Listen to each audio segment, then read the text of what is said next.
बिस्मिल्लाहिर्रहमानिर्रहीम। अस्सलाम वालेकुम। मैं हूँ सुमेरा सुलेमान और आप देख रहे हैं JNN न्यूज़।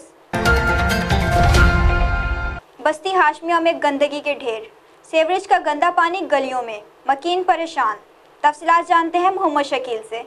खानपुर की बस्ती हकड़ा के मोहल्ला हाशमिया में गंदगी और गंदा पानी मकीनों का मुकद्दर बन गया। गली नंबर 3 में लोगों का घरों से निकलना मुहाल। मकीनों का कहना है कि एक तरफ कोरोना की वबा है, लोगों को सफाई और हिफाजती तदाबीर इख्तियार करने की हिदायत दी जा रही है और हमें म्यूनसिपल कमेटी के मुतल्लिका अमले ने गंदगी में धकेल रखा है। हम घरों तक नहीं पहुंच सकते, यहाँ तक नमाजी मसाजिद तक जाने में परेशान है। मकीनों का कहना है कि क्या सेहत व सफाई हमारा बुनियादी हक नहीं। उन्होंने कहा है कि चीफ ऑफिसर राना महमूद हमारे इलाके को म्यूनसिपल कमेटी का हिस्सा समझते हुए फौरी तौर पर इलाके में सफाई यकीनी बनाने के लिए इक़दामात करें। कैमरा टीम के साथ मोहम्मद शकील, JNN न्यूज़, खानपुर।